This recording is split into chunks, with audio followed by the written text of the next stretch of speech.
We're on a collision course with the national championship, and the only variable is time. Because the train is rolling, so anybody out there, I can't tell you what's going to happen right now, but it's coming. Get on board or get out the way. Every single play, you're going to find a way to get it done. Play after play after play after play. You're listening to From the Pink Seats podcast of the State of Louisville Podcast Network. Now, here's your hosts, Jacob Lane, Matt McGavin, and Vince Lococo. Welcome in from the Pink Seats podcast. Jacob Lane, Vince Lococo. We have got a great show for you tonight. I know football, especially here in Louisville, on the back burner a little bit as we've gone through the Super Bowl and the NFL playoffs, and things kind of have quieted down on the recruiting front as National Signing Day has, gone past now. But still, anytime we can get a great guest on the show and talk Louisville football, you know we're going to do that, and that's exactly what's going to go on tonight. Vince Lococo, welcome in. How are you, my friend? It's great to see you. I'm good, bro. Nice weather today. Appreciate, boss man yourself giving us the week off last week. Took a nice needed vacation. Been busting my ass all football season. Vince's game notes here, Vince's game notes there. So, it was nice to take some time off. You're welcome. You're welcome. And Matt was not allowed to have time off, and he took it anyways. So we're going to have a conversation about that when he comes back. He's claiming basketball game, but we did just see him buy that PS5 on Twitter.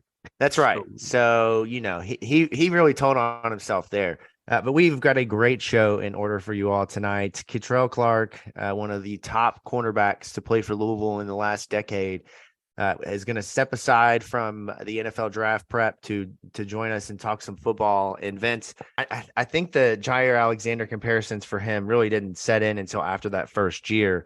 But when you look at their games and you look at the impact, especially the impact of what they did for Louisville's defense in terms of shutting down a side of a field. I mean, you were there for the years between Jair and to Trey. And so you saw how bad that was at times. 2018, 2019. I mean, it was a struggle sometimes to find guys to be able to play that corner spot. What was his impact like? Well, first of all, you were around both of those guys. Is that comparison, does that hold up? And I think so. I mean, and I wouldn't be the only one telling you that, as you guys will hear as we get into the interview. The Jair comparisons, I don't know if he likes them because he likes to think of himself as his own player, his own unique style. You'll hear him say, he pulls from all these different people and stuff, as you should, pull from the best. You don't want to just model yourself after one person, but I mean, just his footwork alone and how he breaks on things and his angles coming out of those breaks, the capability, to play fearless, like he speaks about on those screenplays, those tunnel screens, and anything thrown behind the line of scrimmage. Just an incredible player to be around. And I mean, anytime you can have somebody lock down one side of the field, you're feeling pretty good on defense. So. Yeah, absolutely. I mean, he did a little bit of everything for Louisville, and this past season was particularly challenging for him, coming back from that injury and trying to rebound to be the athlete that we knew he was while playing in a fairly new position. I mean, I think it's really interesting when you look at just the switch. You wouldn't think that's a big deal, right? You and I, if we get moved over a cubicle, we're not going to break anything. No one will notice, right? We'll be in a new cubicle. But for him, he's in a new spot on the field. And at times it looked like he was trying to find his confidence and trying to get back to that rhythm. But, he's fairly confident, I'm pretty sure, in himself after what we just heard. But tail of the tape for him, when you talk about his impact, 127 tackles at Louisville, 92 solo tackles. That's pretty impressive for a guy playing mostly on an island. I know this past year, not so much, but mostly on an island. Those are pretty good tackling numbers. Teams are going to like that, especially at his size, which is not to be, taken lightly in terms of, him being, 5'10", 5'9", 5'11", somewhere in that range. When you're 5'10", Vince, you and I we're victims of this. You're grouped with between like 5'8" and 5'11". You're just all one height. I'm 6 foot in the University of Louisville program on Go Cards. You guys can blame Rocco for that one. I don't know what you're talking about.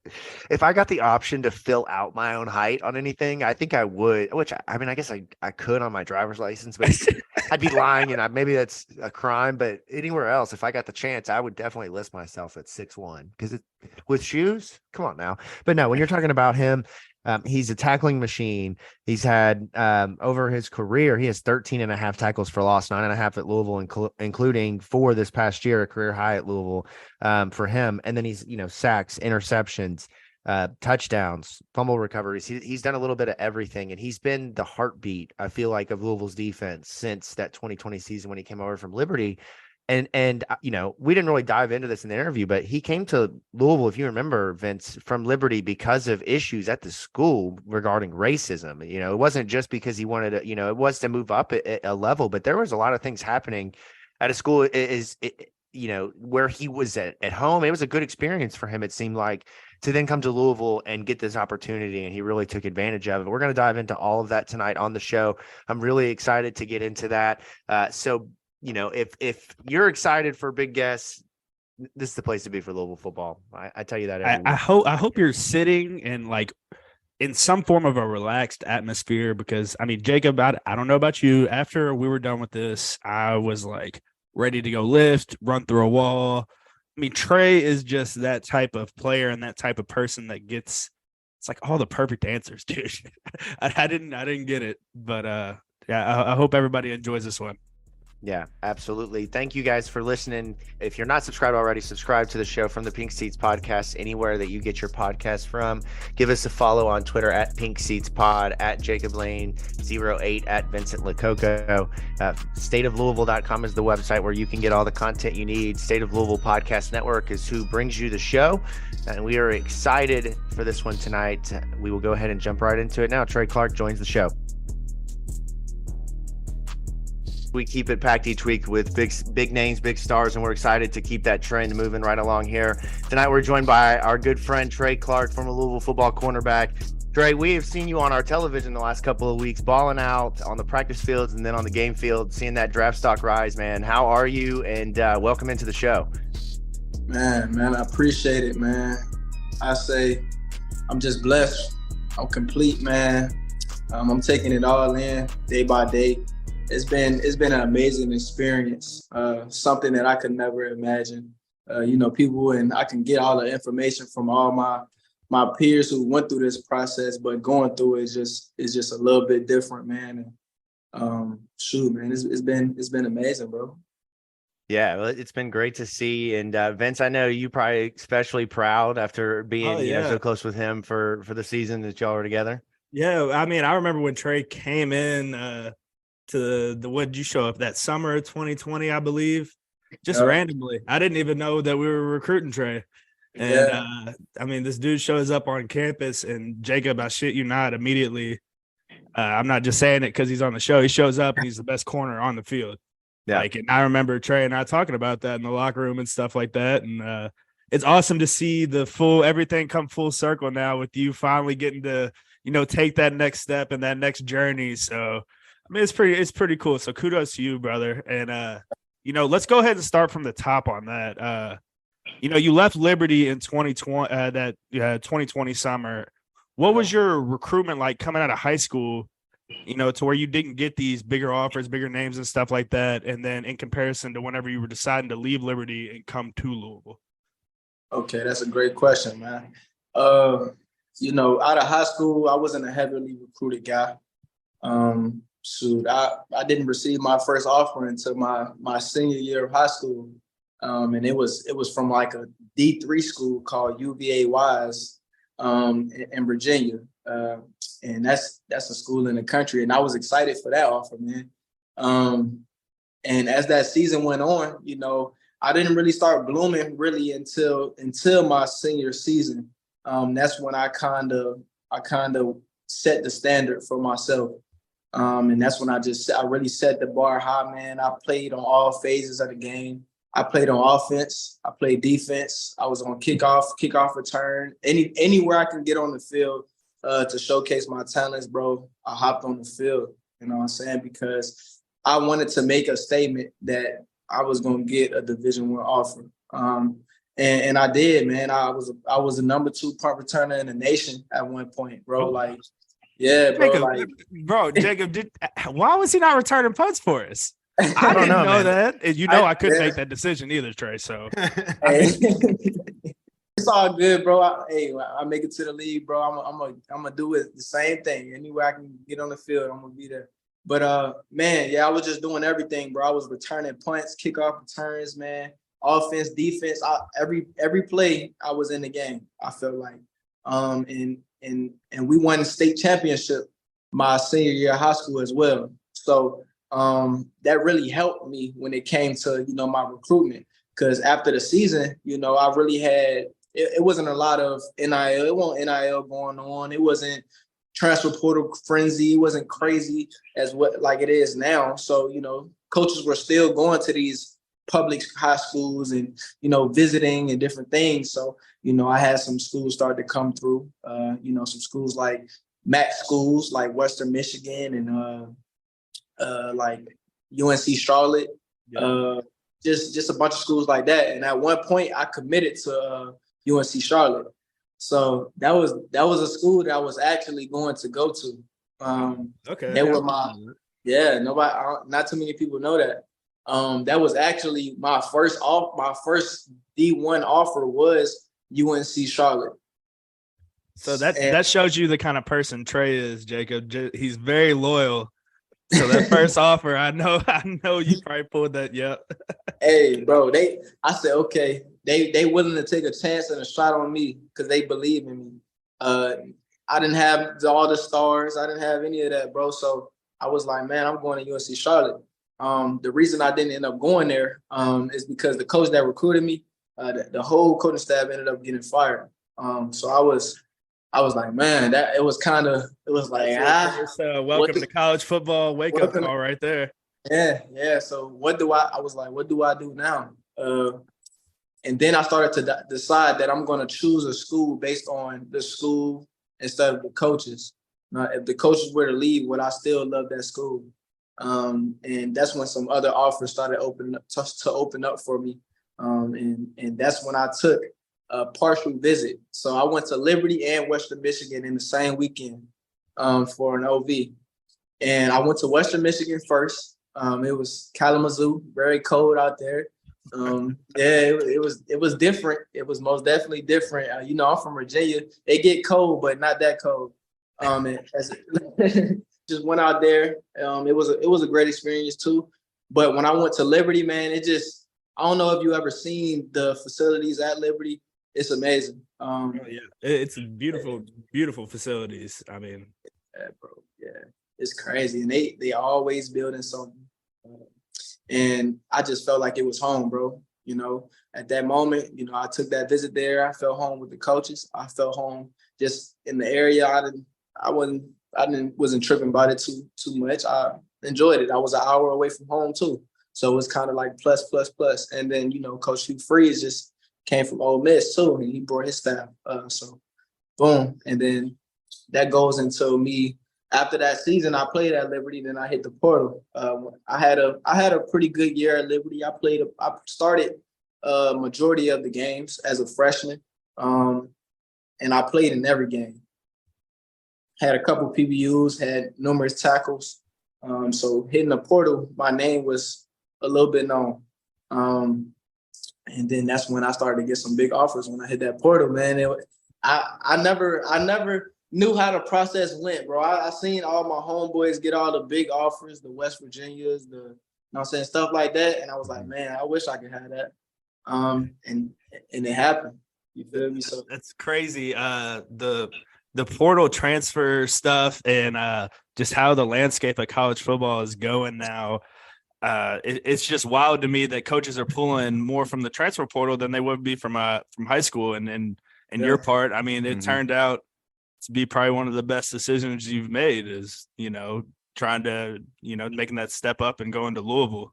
I remember when Brian Brown spoke about you for, one of the first times after you transferred and, you come into Louisville from a smaller school, obviously you got the offers in the portal. So fans are excited about that, but they're still a little bit unsure of, what does that mean from an impact standpoint? And Coach Brown starts to kind of like lay it out like this kid is going to be special. Fans are like, oh, okay, maybe that's off season chatter. Then the first year comes and it's just like, holy bleep, like this kid is the real deal. I mean, I remember doing episodes that whole season where we would look at some of the advanced metrics and some of the stats, and it's like, this is the best corner in the country. And to this day, the fact that you weren't first team all ACC that first year is unreal to me. But tell me about that transition up. What was that like for you, going from a smaller school to a bigger school, and then having that? I mean, you become the star overnight, like becoming the top, one of the top defensive guys for Louisville. Yeah. I say for me, man, that transition, I just wanted to make sure that I controlled the things that I could. And that was just making sure I'm in my playbook. Soon as I got to Louisville, it was during the summertime, and I didn't have the playbook yet. So I'm hitting coaches up. Can I get the playbook, please? I'm in my dorm, just studying the plays before I even stepped foot on the campus grounds. Just making sure that when I stepped in on fall camp, I knew what to do. And that was the main thing for me. It was all the mental part. As far as getting on the field, man, and competing with guys that were 4 stars or 5 stars, that was the part where I was like, okay, what's going to be the difference? Is it really a difference? It was a little bit of nervousness when my first practice. But then, I was guarding my boy, Des Fitzpatrick. And he a baller, Des, he got drafted.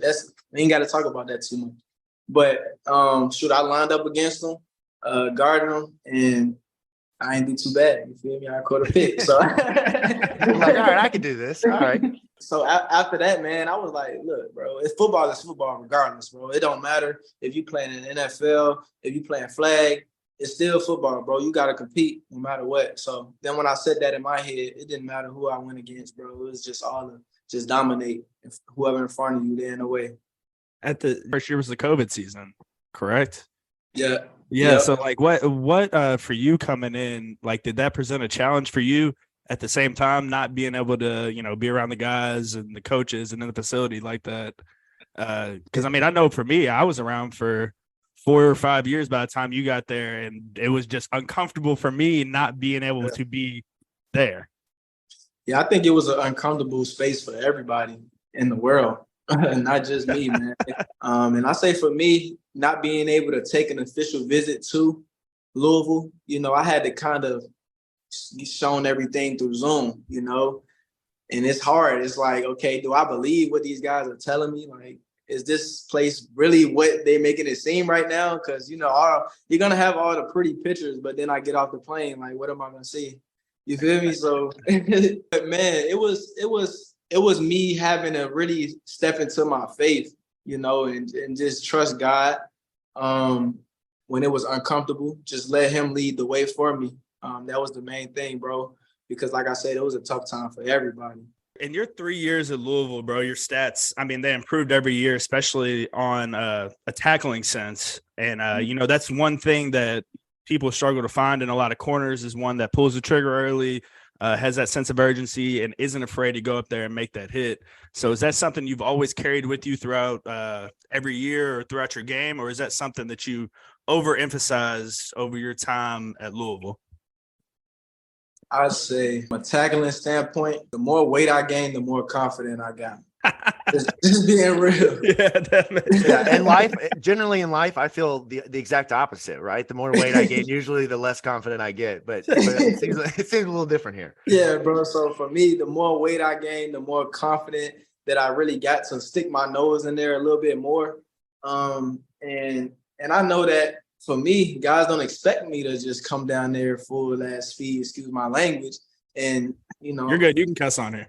Hey, just giving my all, you feel me? So, man, I say through time, as my weight progressed and I started to feel like the game slowed down for me, that's when I didn't really worry about tackling. I feel like that is what separates me from a lot of guys, even a lot of guys in this draft class, if not all, is that my willingness to just throw my body in there at my size, with no care, knowing that I have no fear whatsoever.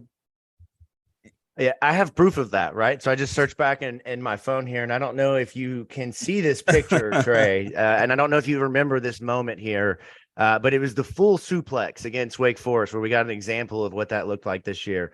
How is that, in your opinion, something that from like a tackling standpoint at the next level, when you go up and you're able to, do you see yourself being somebody who can be more, involved in the run game, who can be able to do whatever is needed from a tackling standpoint with some of those bigger, 220, 230 running backs and some of those tight ends like, Travis Kelce, a guy like that? Yeah, for sure. Like I said, it's all about having no fear. I don't care who it is on this planet. You can't run without any legs, bro. So if I go and I chop you down, bro, it's pretty much over with. It's easier said than done. But like I said, if you go in there with the perfect form of tackling, make sure you wrap and roll like I've done a million times in those drills at practice, then it doesn't matter who it is, they're going down.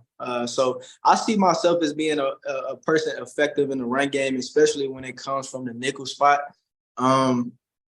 Because that's the nickel spot nowadays. You got to be able to defend the run game. You got to be able to fit certain holes, or if you're coming on a blitz, you got to be able to tackle. But then on the outside of that corner, a lot of offenses are making corners tackle now too. So I feel like the run game, feeling that is no issue for me at all. There's a lot of guys in the league that is my size. Mike Hilton, you feel me? I was just about to say that's one of my favorite corners in the NFL is Mike Hilton, man. Mike Hilton, Buda Baker, like Asante Samuel, a lot of guys that's my size, bro, that's in there laying their whole body on the line with no care and no fear. Man, it's in particular, it's those screen passes, those tunnel screens, things like that. You say like be able to go in there with no fear, that reckless abandonment, or like what are you aiming for a lot of times on that? I mean, a lot of guys, a normal fan wouldn't know what even you're looking for, what you're trying to hit. They just see, Trey Clark blowing some shit up in the backfield, blowing a screenplay up or something like that. So are you trying to force it back inside to your help, or are you trying to, force them outside of the sideline? Where's your game plan on that? See, when it comes to the screen, I feel like sometimes Coach Brown just called the perfect call for that, because I feel like it would be my responsibility to take away the screen every time. And sometimes, you feel me? Well, so we had a full 5-minute period on it during practice every day.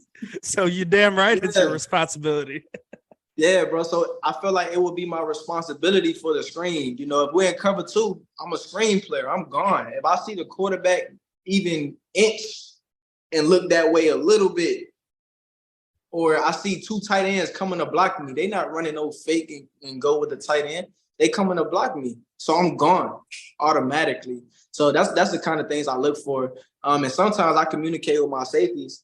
If we in quarters or whatever, and if they're the pull the trigger guy, then I'll just let them know, like, look, bro, just let me go. This one, fill the lane right here. Yeah. Just let me go, bro, and you fit off of me. Let's just make it work like that, bro. Because not just knocking in my teammates, but I can smell one for sure. I can smell it. He's gonna make you right, Jake. When you talk about, your game and it evolving over time at Louisville, as we've talked a little bit about here, we saw your athleticism. We saw your ability to really lock down one side of the field in 2020. And then you come back in 2021 and through the first 8 games, you're looking like a first-round NFL draft pick. Like it's, a done deal that at the end of the season, you're headed off towards, the next part in your football journey. And then you go down with the ACL injury. Obviously, I didn't know Vince at the time, but we've talked a lot in the last couple of years of being friends about what that recovery was like for him. But for you, what was that like? What'd you learn about yourself? And what was the bounce back like? How hard is it mentally to get your mind in a place to go back out and do exactly what you've been talking about, which is play with no fear? Yeah, man, that's a great question, bro. If anybody ever asks me what's the hardest thing I've ever been through, or what's like the biggest adversity I had to get through, I always revert to, that, because, man, I went through a whole mental process of just not being able to be on the field anymore. I had to sit around for months and can't run, got to watch my guys, spring ball, I'm watching my guys. And I really had to become selfless. I had to become a true leader. And that's when I really learned what it meant to be a leader while I was going through that process. I say from the standpoint, just of bouncing back, man, it was tough. It was a hurdle that I had to jump over. No, forget that. It wasn't a hurdle I had to jump over. I had to kick the hurdle over. You feel me? Like, get out my way. You feel me? Like, it was something, bro. I literally had to kick that door down. Even when I came into the season, I felt good, but mentally I was still, don't get hurt. No doubt. Don't get hurt. You know what I'm saying? Taking the brace off alone is like, that's a big step in a guy who's recovering from their ACL, and to be able to confidently plant, which, I mean, your job, plant and come upfield. I mean, I can see for sure. Get to you.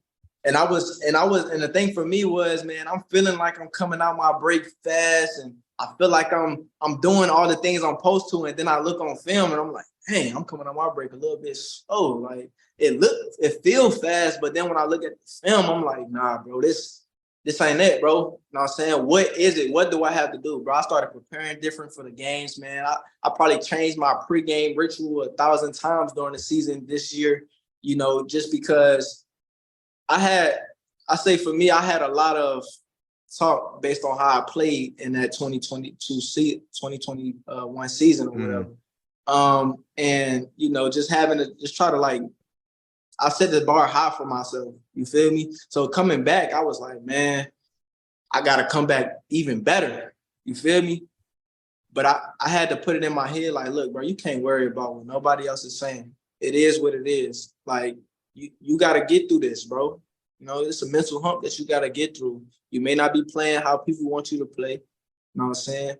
But at the end of the day, you got to control what you can. And that's when, about game 5, game 6, I really tapped back into myself, and I started to feel like myself again. And that was going into, like, Boston College, and then bye week, and then we had Wake Forest, and I started to feel a lot better, man. What was it like for you? You know, in most years on a college football team, I would imagine there's somewhere between 10 to 12 guys who get injured. They're out for the season. But last year, what was really, you know, it was really odd was that you go down, Monty goes down, Braden Smith go down, but then you guys all come back. What was that like for you all? Like, you all had to probably live together in the training room the entire off season.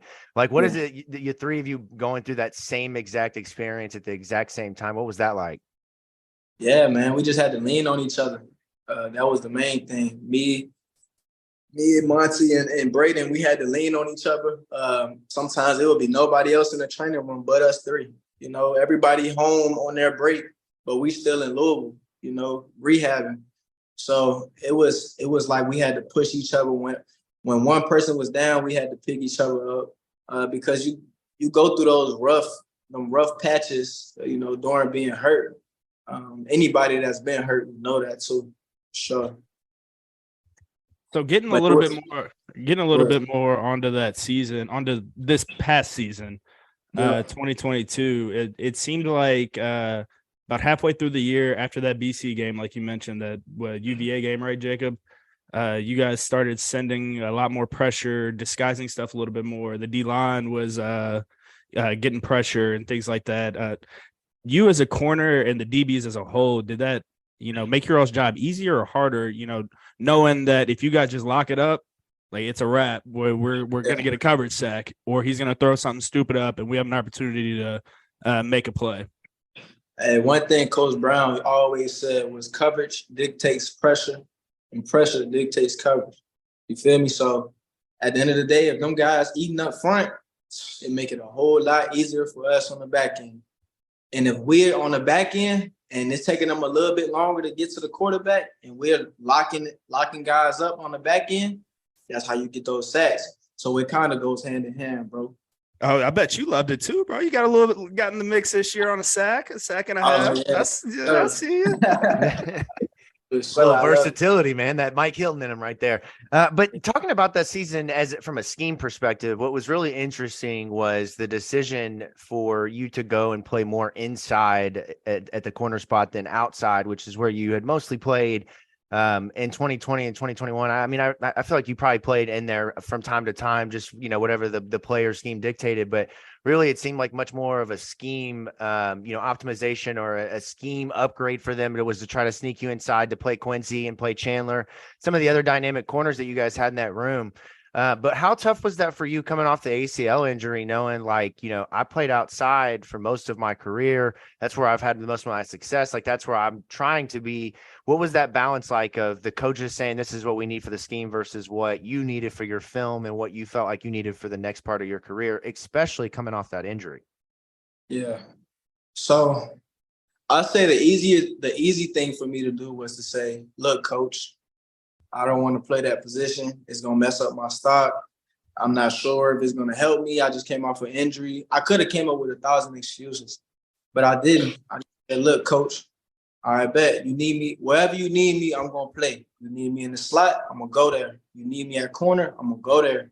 And to be real, I feel like it benefited me. It benefited me as well, because I showed my versatility. I was showing that I was able to go play outside.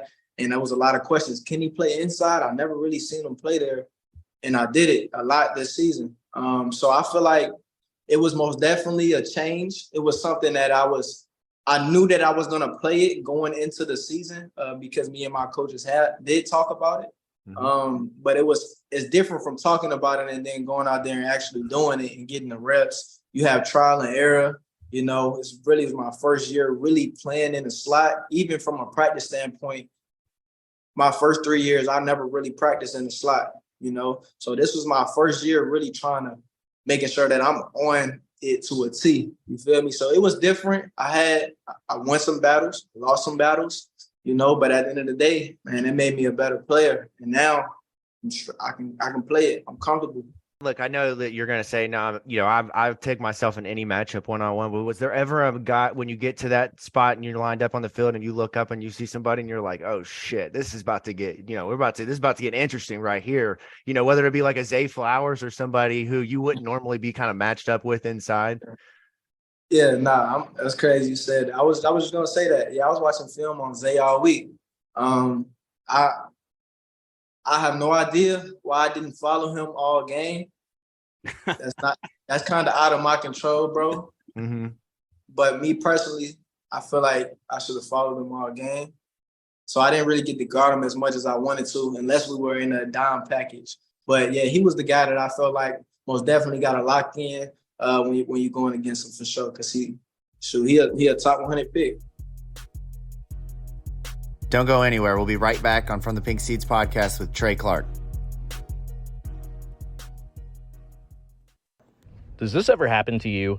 Do you ever get sick of listening to the same old sports radio, Mount Rushmore this, hot seat that, the same rehashed old musty takes you've been hearing for years? Does it send you into a fit of rage, causing you to lose control of the steering wheel, crashing into a vehicle leading to you being late to a big meeting at work, which leads to your ultimate firing and downward spiral of your life? Does this ever happen to you? Don't send your life into a downward spiral. Do what thousands of others are already doing, listening to the State of Louisville Podcast Network. Louisville football, basketball, women's basketball, baseball, Louisville City and Racing Louisville Soccer, Louisville Culture, and so much more. State of Louisville Podcast Network and stateoflouisville.com. Real fans' opinions for real fans like you.